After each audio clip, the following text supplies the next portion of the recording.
Dapatkan hadiah wang tunai terkumpul RM10,000 Malaysia sepanjang siaran langsung bersama kami mengikut terma dan syarat. Kita jumpa nanti.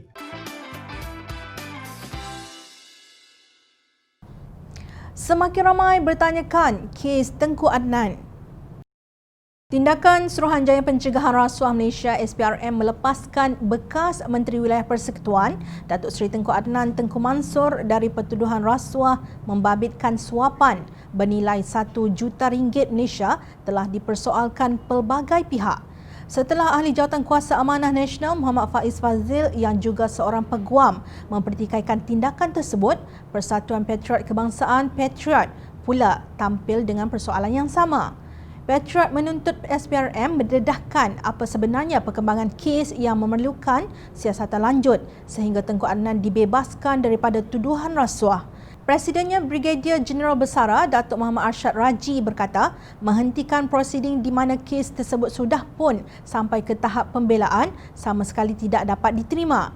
Pertama, pihak pendakwaan harus dan mempunyai bukti kukuh sebelum meneruskan pertuduhan, ujarnya dalam satu kenyataan. Menurut Patriot, perihal Tengku Adnan yang dibebaskan tidak dibebaskan DNAA dalam kes rasuah berjumlah RM1 juta merupakan kejutan kepada semua rakyat Malaysia yang memiliki hati nurani dan perasaan yang mendambakan kebenaran. Kami menuntut untuk mengetahui apa perkembangan terbaru itu. Kami juga menuntut untuk mengetahui siapa yang memberi arahan untuk menghentikan prosiding, katanya. Patriot juga membangkitkan mengenai dua kes rasuah kepentingan awam yang terdahulu yang melihat tertuduh dibebaskan oleh mahkamah iaitu kes Riza Aziz, One Malaysia Development Berhad, One MDB yang juga anak tiri Datuk Seri Najib Razak. Kes kedua melibatkan bekas Ketua Menteri Sabah Tan Sri Musa Aman berhubung konsesi pembalakan dan pengubahan wang haram. Tidak ada alasan yang jelas diberikan kepada masyarakat untuk kedua-dua pembebasan tersebut yang membuat orang ramai memberi komen kasar terhadap pihak berkuasa, ujar Patriot.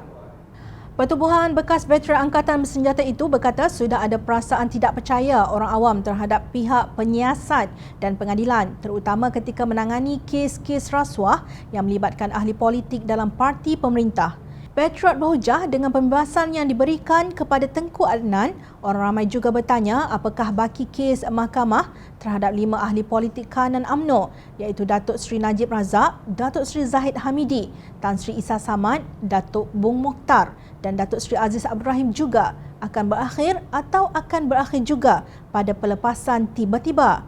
Menurut Patriot, orang ramai sudah cukup mual dengan korupsi dan skandal yang berlaku di pejabat kerajaan dan ingin melihat pelakunya diadili dalam proses pengadilan secara keseluruhan. Pendakwaan dan rundingan separuh hati dengan tertuduh kerana dibebaskan di tengah-tengah prosiding hanya meninggalkan kata-kata kotor di mulut orang termasuk anggota Patriot menurut kenyataan itu. Kata Patriot, negara kita baru-baru ini dibebani dengan beberapa kes rasuah yang melibatkan pegawai dari Jabatan Imigresen, Jabatan Pendaftaran malah Jabatan Polis. Setiap hari kita mendengar laporan yang melibatkan kes rasuah. Patriot memandang serius terhadap kes rasuah yang melibatkan pemimpin politik. Menjijikkan apabila melihat ahli politik terbabit dengan tuduhan rasuah yang serius bebas bergaul dengan orang ramai. Ini juga merupakan pemandangan yang mengerikan untuk melihat seorang politikus yang disabitkan kesalahan diizinkan membuat pidato di depan umum dan diberi layanan VIP, tegas Patriot. Kalau agamawan pun menyokong gerombolan kleptokrasi, apalagi nilai moral yang mampu dipertahankan oleh mereka. Rakyat memerhati.